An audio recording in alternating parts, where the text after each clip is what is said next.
We're here with our new little microphones. They're like tiny mini microphones. It's kind of funny because you like hold them with your fingers. Yeah, looks like a little finger. You can clip them on, but I like to hold it like this.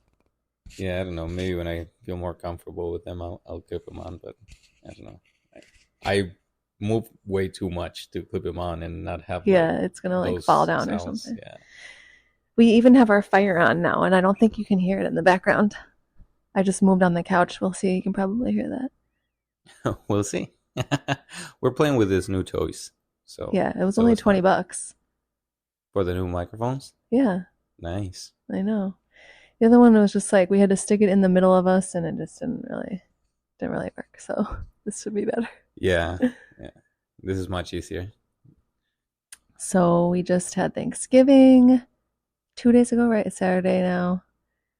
And it's been kind of a chill week for us. We took some time the energy was out there.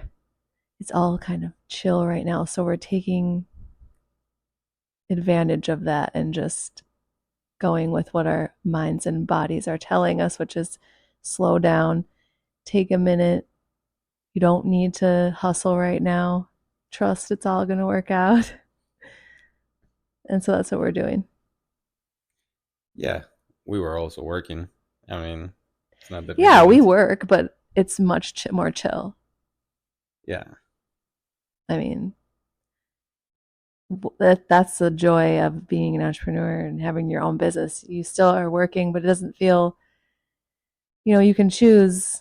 I don't feel like working as much right now. We still have a couple closings coming up, and um, yeah. we're really fortunate for that. And That you helps know, with the chill energy too.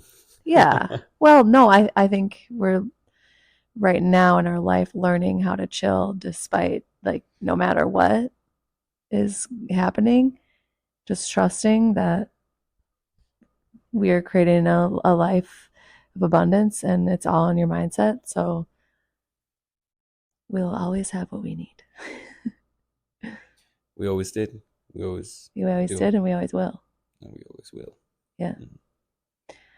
So that's a topic. I was also thinking we could talk about housing crash because it's been in a lot of the podcasts that I've been listening to. And When is it not? I think that I know. seasonally everyone freaks out around this time and it's like, oh my god, the next crash is around the No, the corner. next crash has been around the corner forever. Like home prices have been going up since like 2013, right? Well, t- 2013 that I can remember because that's when I started in real estate.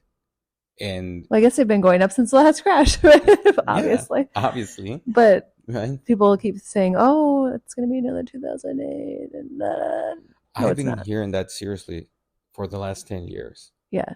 I have been like whoever hasn't bought a house in the last 10 years or property, whatever it is, because they think that the market's gonna crash. I am so sorry for you. Because like Oh, I regret not buying, especially before 2020.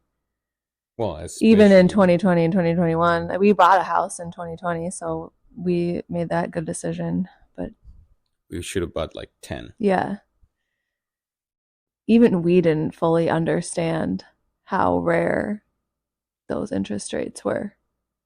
We were just sort of getting into everything. I did not. I admit I didn't understand it. Like I was kind of new to everything, and even though we had been investing, like I didn't, and I knew about interest rates, I didn't really understand as much about the economy as I do now. And so if I did, I I think I would have bought more. yeah, I think it's more about the economy and the how do you say the extraordinary situation that we had with interest rates more Mm-hmm. than because historically even now they're historically low. No, they're not. They're like normal. No, normally is the double digits. Are you sure about that? I don't I think am so. 99% sure, and I'm not gonna say 100% sure. I don't know. I feel like I know, but there's everyone says that. And are you really one of those people that says, "Well, interest rates are historically low"? Okay, but housing affordability is historically high. I am, yeah, that's a part that I don't agree with. Is that, yeah, people that are saying are historically low are talking about it completely one-sided, like with just one point of view. And I agree with you on that. Yes, on one hand, in the single digits, nothing to worry about with interest rates. The problem is, though, is that you have houses that are, I don't want to say 10 times more expensive, but like at least 5 times more expensive than when we had those higher interest rates. Right. Just affordability itself. Like your income to what you can afford on your income now is so much less than ever before. Well, But yeah. I mean, we live it with our neighborhood. We see, we know that. oh yeah, like in our neighborhood, you could afford a home in this neighborhood on a like middle class income back when they first built these. You could like we know there's like teachers and just like customer service agents and stuff that work in our neighborhood and you could not buy this house with that right now.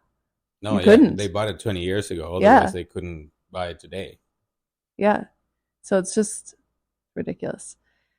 I think it is ridiculous. But I'm either way, like whatever happens, happens. If there's a crash, fine. If there's not, fine. I don't care. Because either way, it's good for us. It's bad if we, obviously, if we have, if we're underwater, but we'll just get through that. And then if it's good for us because we'll be able to buy real estate and help other people buy it. So it's just your perspective on it. Yeah, and as long as you can afford, who cares? Like in 10 Mm-hmm. years, people that waited 10, 20 years, there, whoever was underwater and needed to sell in the last 2, 3 years, if you haven't sold, I don't know what you're doing. If you needed to sell, because like it's not, I mean, yeah, actually prices may go up a little bit more, but Yeah. we can talk about that when we talk about interest rates and all that stuff again. Yeah, I think prices will we think prices will continue to kind of hover around where they are and slightly go up because that brings us to why we don't think there's going to be a housing crash. I don't think there's going to be a housing crash. My opinion is I don't think there's going to be a housing crash. And I heard something the other day that really solidified that for me, which was sellers will have to be willing to sell their home for an extremely discounted price for there to be a housing crash. So think about it. Like, how many sellers out there are willing to just they would really have to get rid of their house at like a 40% discount. What kind of distress situations are they going to be in? And how many people is that realistic that that's going to happen to? Like, we would have to see some huge economic like breakdown of the economy and just like crash and just everything just goes to shit. Like Yeah, that would literally be what would have to happen and then for in a sellers to have to do that. yeah, and then a real estate crash is gonna be the absolute last of, or Yeah, least, however you say it, of our concerns. exactly. Yeah. Because sellers have so much, or people in general have so much equity in their homes right now, number one. And number two, what is it like? I would need to look it up, but I know at least 70% of people have interest rates under 6%, and it could even be more than that. And I know 40% of people own their homes free and clear. So it's like people are having extremely low payments or no payments on their homes right now. So the economic distress they're going to be in is not it's not likely. Yeah, and in the event of an economical collapse or even correction or crisis, whatever it is, those people are just gonna keep living in their homes. Therefore, there's not gonna be a lot of inventory, just like it's happening right now. which is either gonna make the prices be stable or even go up.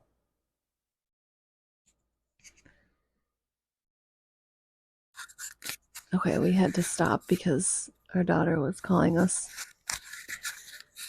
So, where were you? I was saying that inventory was Yeah, going to keep being low. And there are, that's not the only reason too. I mean, people are saying that because interest rates are gonna either keep being up or even go up higher, right. interest rates doing that is gonna cause prices to go down. Hmm. Well, one, They can't do that forever because they'll break the economy if yeah, they keep interest rates that high. So as soon as they go down, prices go up. yeah, But the other thing is too is what you were saying. There has to be sellers willing to sell that. right. What happened in the two major real estate crashes Hmm. in the United States history? One was 2008, the other one in the um, Big Depression, Hmm. The Great Depression. the Great Depression. Sorry, Big Great. That's okay. So what happened during those times was that there was a lot of bank-owned properties, and especially in 2008, I cannot talk a lot about the Great Depression because after that they changed it to what we know how it is right now, right? But with 2008, what happened is that the banks flooded the market with foreclosures and short sales. Hmm. Therefore, inventory went up. Supply goes up, demand goes down, prices Hmm. drop. It's just like capitalism 101, right? Hmm. If you don't have those factors again, it is very hard for a crash to happen. Exactly. Realistically, Yeah, the numbers just don't point to that happening. no. There's not going to be an influx of supply. It's very unlikely. We know from loan officers and realtors and other people, we know that banks, what they're doing right now, even if they have like 200 foreclosures, they only sell a little portion of that, little by little, to not flood the market because they've learned that they're gonna lose money if they put 200 Yeah, homes for sale at once. Instead, what they're doing is like putting a dozen for sale at a time, and that way there's a steady inventory of those, yes, but at the same time, it's not 200 all at once right, active on the market for 200 days. right. So that's another point there, I think, Yeah, against a crash. yeah. And if they keep, because no one knows what's going to happen with interest rates.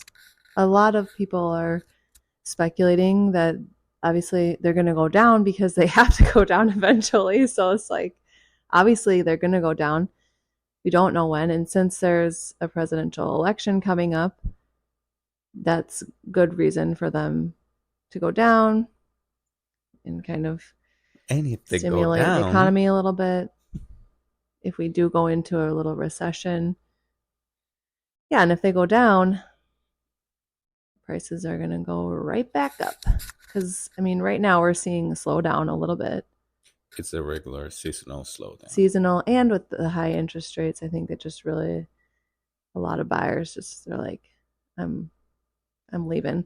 Even sellers. So in our neighborhood, there were two home. Well, I watched them because obviously we want to refinance. I think I've mentioned this before. Mm-hmm. But two of the homes that were on the market, they're canceled. Yay! They were canceled because they kept dropping the price and nobody was offering. And it's funny because there was another one right over there that did get an offer within a month. So I don't know what the difference is. I know one of them looked kind of like it was a little dirty inside, so maybe that was deterring some buyers, but yeah. Well, at that price point, I mean, Yeah, it you needs have to to be at clean. least, Hmm. yeah. So we made how many points already about the housing market not crashing? Yeah, I don't know. I don't know how many, but Well, but it works to kind of remember what we talked about, so we don't talk about the same thing over and over again. So oh, inventory is one. yeah. Then the fact that Willing sellers, sellers, yeah. yeah, Yeah, because if they need to, they're just gonna hold on to their house. or keep it Like on the these ones market did, until, or they're yeah, gonna rent it. I saw someone do that. I'm crazy. I'm always looking at stuff, you guys. I'm always looking at like Zillow, even at rentals, because I'm just very curious what people do. Like I saw this one in St. Michael, and it was like a Hanson build 2021, I think, or maybe even 2022, and they couldn't sell it for like 590.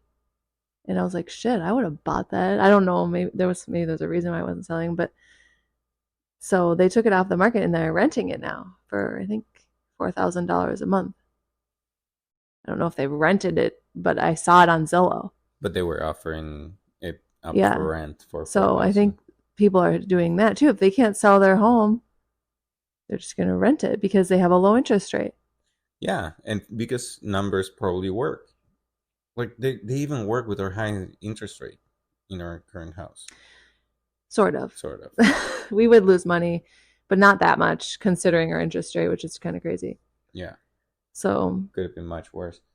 But then again, we're back to the other part of this, which is rental prices going up too.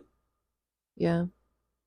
And with reason, because you can cash flow better if you have that low interest rate. But Yeah. it's not like you're cash flowing $2,000 a month on a single family, not even close to that. Not like some people are cash flowing maybe like $500 a month. Yeah, or maybe they're just even breaking even, but like they would rather hold it instead of sell it for such a discounted price, which is smart. Exactly. And if they're really smart, what they're doing is that they're putting a HELOC to take advantage of that equity they have. And then Well, possibly, yeah. if they're Depends on smart, the appraisal. Yeah. So it'll be an interesting next. We were saying this last year too. Like a lot of people did not predict that the interest rates would be so high this fall. A lot of people remember were predicting they would go back down into the fives, oh yeah. and that didn't happen. So it just shows you there we do not know what will happen. You just cannot predict it. Yeah, I think it's Wells Fargo that's predicting um, low fives by April next year. Yeah. If that happens, ooh, we're gonna be busy. Well, and like if it's like a replay of last year, then yeah, we're there's going to be pent up demand and next spring, And still low inventory. yeah, and still low inventory and prices will go up again. Yeah, and this is something that I've been hearing ever since I started real estate. I do not remember one single year where nobody was freaking out about inventory, or Really. that inventory was Hmm. like, maybe a couple years it went up or something, but Mm-hmm. it feels that it was always Interesting. low. Well, I was just thinking about something. I feel like the Fed's trying to control inflation, and a lot of people that I listen to are saying it's just an antiquated way of doing it, what how they are doing it with raising interest rates. And we aren't going to be able to control inflation, unfortunately. It's just going to kind of continue. I mean, depends on who you talk to, I guess, but some people say it's higher than the CPI says and all this stuff, and like I don't I know. wouldn't doubt it. I mean, what government is going to tell you that Yeah, they did a bad job? exactly. Yeah, and so I wonder what's going to kind of happen with the system. It, could it change? Could there be some type of shift within our financial systems? Well, that's something that brings me to the other reason why I don't think that there's going to be a crash, at least not in prices, Hmm. because inflation, once inflation gets this bad, and I've heard something like 80% of the dollars in circulation right now have been printed since Yeah. 2020. Hmm. Hearing that, to me, that's like, oh yeah, well, we're the dollar is not gonna have the same value that it had back in 2020 ever again. Then it's Yeah, just unless not. they, well, that's why they raise interest rates. Because I was listening to another guy too, and they said every month they're draining like, I think it was like something like $60 billion out of the monetary supply. Did you just turn off your mic? There you go. Okay. I think it's working. Yeah, Yeah. just there you go. So that was interesting to me. I don't know how many months it would take them to drain how many $1 trillion. I mean, I have no idea. if only 20% of what's in circulation was before 2020, if that statistic is true, I mean, again, like don't quote me on that, but if that's because that could be completely exaggerated, but I also wouldn't doubt it. No, I've heard that as well. But yeah. Same thing with the inflation being like twice as high as what the government says it is. I mean, that happens in Argentina. You have the and again, I bring everything back to Argentina because it's the good example where you can see through the government lies. And Hmm. some people seem not to be able to see through the government lies unless you point out other countries, right? In Argentina, we had hyperinflation since 2014, 15, something like that. And it was regular inflation before then. Hmm. But and then I don't know what to call the type of inflation that Argentina has had since in the last 18 months. Um, that being said, the reason why don't trust the government all that much is because the official exchange from Argentinian peso to dollar says it's somewhere around the 350 right now, but the black market is Is it around like a thousand. 1,000? Yeah. It's That's like, crazy. yeah, yeah. It's so why you look at that and it's like, well, the black market is actually what the free um, exchange is, Hmm. and the official market is whatever they want to say it is. Yeah, So, why? Like, I it's mean, just. Western Union, if I send someone $1 through Western Union, they get almost 1,000 pesos.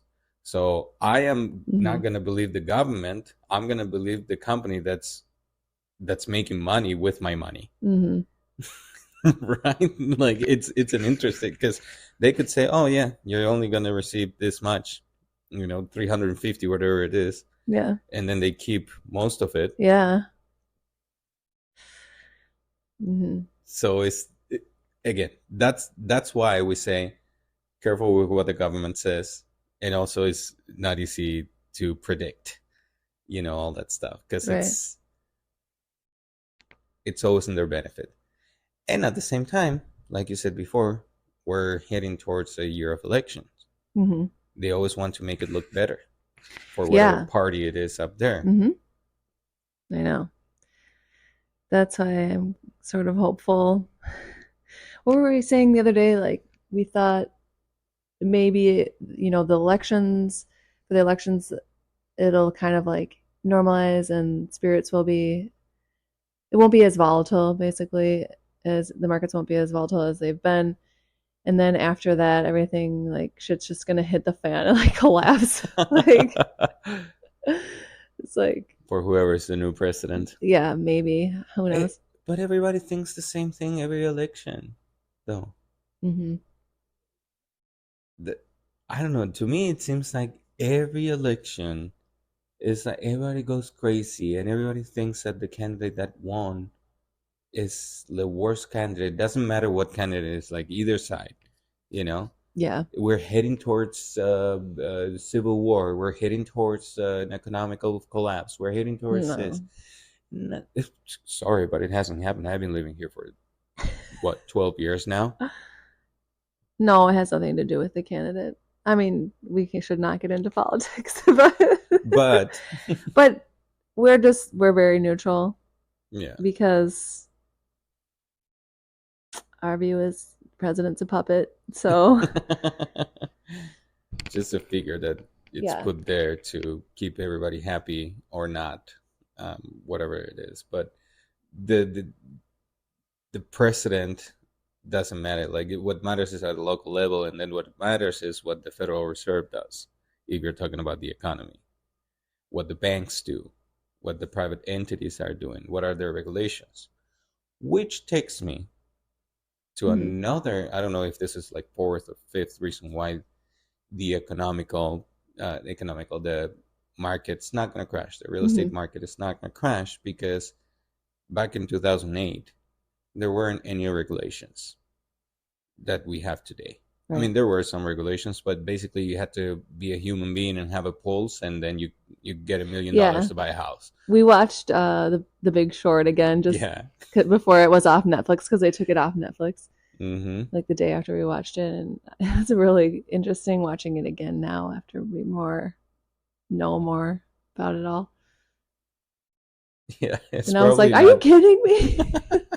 It's probably not accurate, but I don't know. It seemed like it was pretty good, but let us know in the comments. yeah, somebody that lived through it, please. Yeah.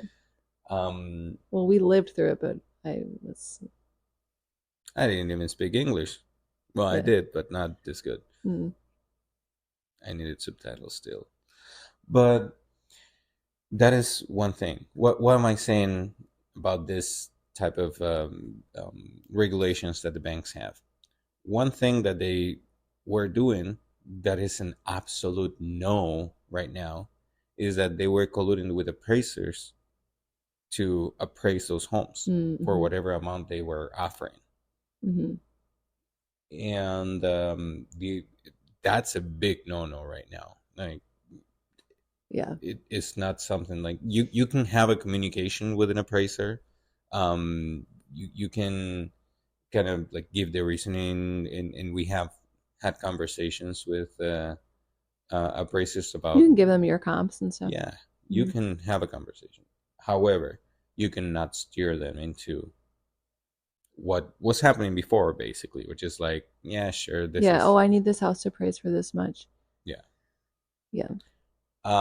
So that's one of the many things. The other thing too is I think more banks are self-regulating on this one.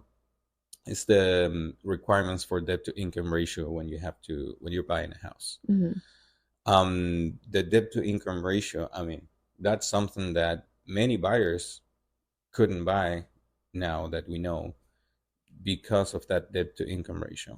Yeah. They need, and some banks are kind of going up to 50% now, but it's closer to like 43% Mm-hmm. in that range. So that's what am I talking about? Basically, what's the debt to income ratio? You make $5,000, and the bank says your mortgage can't be more than 50% of your salary, gross salary, not net salary. So it's before taxes and all deductions. So your mortgage can't be over $2,500 if you're making $5,000 a month, and that's mortgage PITI. So private principal, interest, taxes, and insurance. Mm-hmm. That's one of the things too. I mean, the buyers that are buying right now are Mm-hmm. buyers that really can afford that. Mm-hmm. Maybe they have to skip a few meals. Did I just hear Rumi again? No, it's a neighbor Oh, dog. okay. um, so Hmm. you have with that, you have very strong buyers, even if they're True. stretching a little. Mm-hmm. It's not like before where you would let go of a property because it was cheaper for you to go bankrupt rather than make a payment. Yeah. Then the Yeah, other thing too is that something that was very popular that led to the 2008 crash was variable rates. right. That's not like that's not You could say happening the right two now. one buy downs are sort of Yeah, but they still qualify you with with the higher rate. higher Yeah, rate. that's true. So you could afford it. It's just Hmm. nice to not have to do it and have the chance to refinance before interest rates, your own interest rates go to what they should be Yeah, without the without the 2-1 buy down. yeah, So I mean that's another nice deal there that people have going for house prices not yeah, going down or crashing. yeah. And some of the new construction even offers for Yeah, a longer period of time, lower 7 years. rates. Yeah, Yeah, the two 7 years. one buy down they buy. So what happens is that the seller is paying for the for 2 points of the interest rate of the first year, and then 1 point of the interest rate on the second year, and then the third year now you have Hmm. your rate. I wouldn't be surprised. I am just curious to see what's going to happen because if blah, blah, blah, affordability continues to be like this, so high in affordability. What the fuck? How do you ever say it? Yeah. Unaffordability, inaffordability. I don't know. Mhm. You know what I mean? The Um, problem with affordability. There you go. yeah. So if it continues as it is, like, is there going to be a 40-year mortgage? I know they talk about that. Or Oh, how are they. they going to change? Something is probably going to have to change, I would expect. Yeah, I don't remember when it was, but I know that there was a change. Don't quote me on this because I'm not googling anything. I'm just talking out of memory.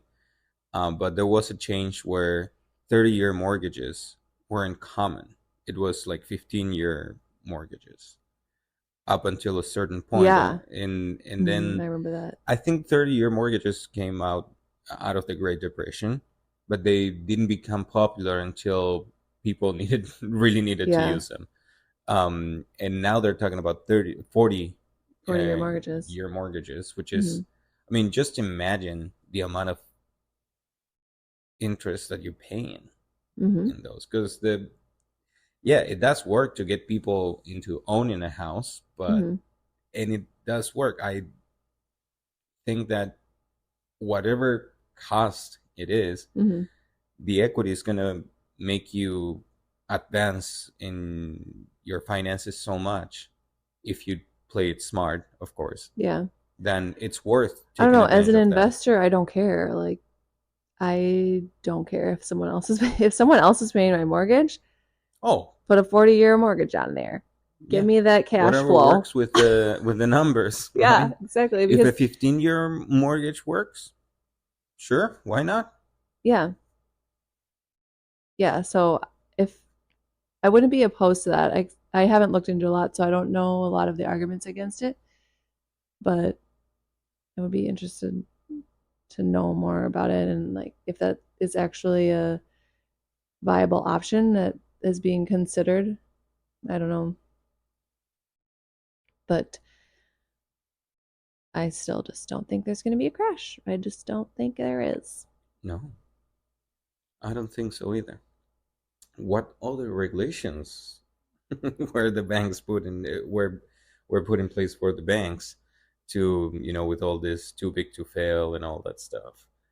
um I can't remember. If you remember, put it in the comments right now, but I know that it has been pretty um tight for banks. And when The some, regulations have been even tighter right now. Mhm. yeah, that's exactly what I was going to say. Yeah, yeah. So, but we could be wrong. I mean, who knows? Maybe there's like another crisis, something that happens. Something external that's out of the realm of real estate Yeah, that influences the market. yeah. That's the other option. So let us see. Yeah, if you look at it straight for real estate as it is, then there's not going to be a crash. Now, Hmm. something extreme has to happen, I think, where it would be the least of our concerns. Hmm. Yeah. I've heard people saying survive. I think the saying is survive until 25. So like 2025 is the golden year when things are gonna like go back to normal. I don't know as far as What is rates normal? and affordability, Yeah. but because like people's wages will have caught up by then Oh, yeah, with and rates will inflation. have gone down with inflation and everything. So by then things will be more normal, I guess. That's very hopeful, if you ask me. That's what I was listening to. What is that noise? It's my cell phone. Oh, I get 10,000 text messages and email per second. So, for a second.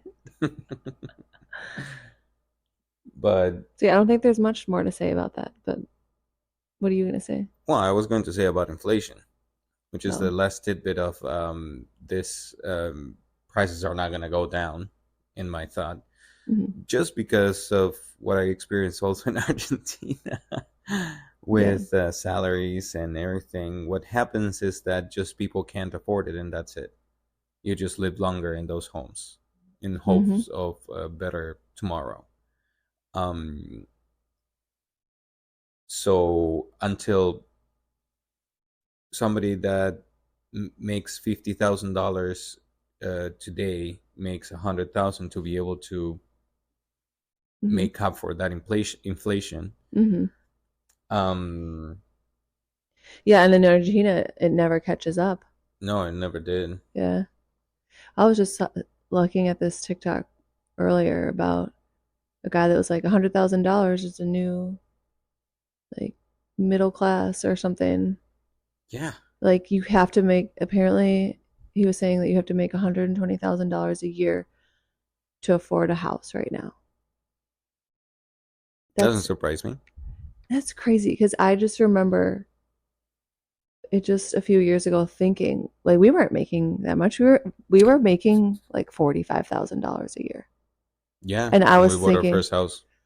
yeah. And I was like, oh my gosh, to make $100,000 a year, wow. Like it's crazy to think back at that because now, and even when I think about that now, like obviously our whole mindset has changed and everything, but still like thinking about $100,000 right now, it definitely doesn't feel like enough for us to live with a family of four. I mean, obviously because of our house that we're in now and everything, but still like $100,000, even if you had, I guess, if you had a mortgage payment that was with an interest rate from 2020 or 2021 or before, if you refinance with like a 2% interest rate, then maybe it would feel less.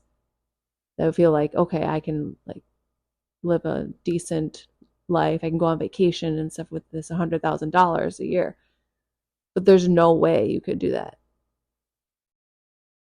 right now, buying a house, No, and no, then like you just have to work your ass off, and with the price of food and gas and everything, yeah, get a second job and yeah. or whatever. But the thing is too, the problem is again we're going back to the same thing. It's affordability. It's the prices being too high Mm-hmm. because we were able to afford our first house. It was a townhome. Right. In that house, even though the only thing they changed in 30 years was the carpet, thank God, and some Yeah. paint, maybe something They like changed that. the windows. They changed the Yeah, windows. they were like brand new. Oh yeah, yeah. Well, that Yeah, was there good. were like nice casement windows in that house. Oh yeah, that's fine. Okay, but we got it the place, and we had to basically Mm-hmm. because nothing was touched in 30 years except windows and Well, it carpet. wasn't that we had to. I think someone could have lived there. It was not like it was not dirty or anything, but it was outdated, Yes. very outdated. 1987, I think it was built. Yeah. So what I'm saying is like we got it for what, like about Mm-hmm. $150,000. Even if it's outdated today, you can't buy it for less than I would Mm-mm. say 280. I know. Oh, that's so crazy. Gosh, that's why I just I don't know, maybe 250. Maybe I'm going too far with the price, but sometimes I still, wish we just would have bought our forever home like way before all like we when we were couldn't five have years old. obviously. Yeah. No, but that's the bad part about my mind is sometimes I go there. Don't go there. Don't. It's Futile. it is. Yeah, I mean, you can't avoid or wish that your path was different because otherwise you wouldn't be where you are today. I know. There's just no way. If we would have done things differently, we wouldn't be where we are today. We couldn't Right. have done things differently. We No. couldn't. We started investing because the motivation behind investing were our kids. Mm-hmm. So it is impossible to really look back. Yeah. Yeah, maybe we should have bought a handful more properties with the low interest rates and say, well, whatever.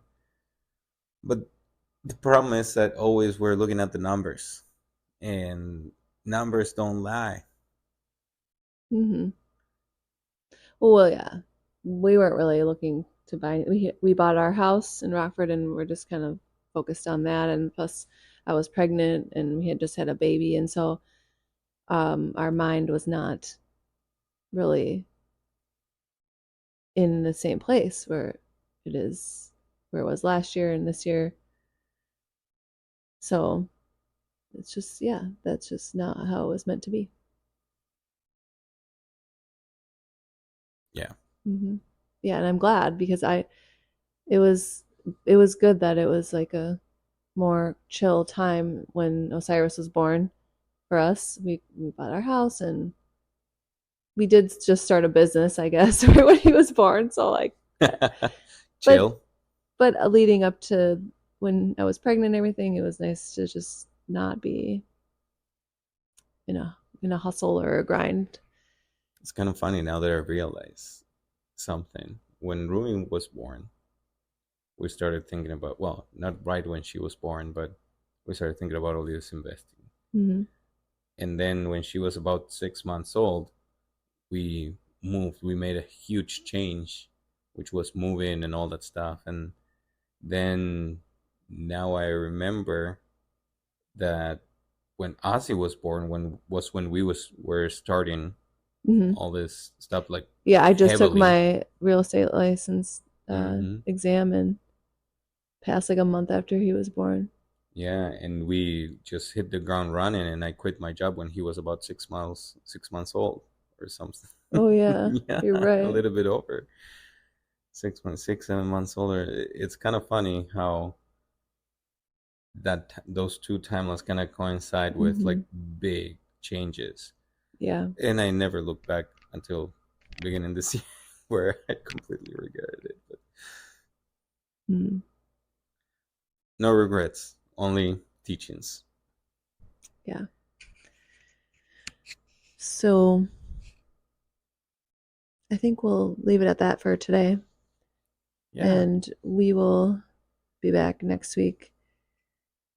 Who knows what we'll talk about? We're just trying to be very relaxed about all this.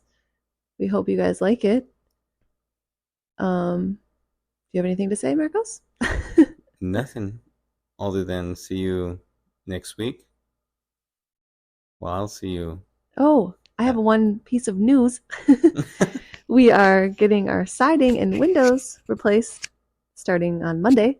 Nice. So that will be exciting for us. And we will probably have maybe something to say about that. I don't know. We'll have to see what happens. Yeah. And then next is the laundry room, then the mud room, then the basement. So many projects, Yeah, this winter's gonna little be by little. pretty laborious. Yeah. So we will bring any news back next week about that. And we hope everyone had a really good Thanksgiving. And oh, I hear my daughter. So gotta run. Bye. Bye.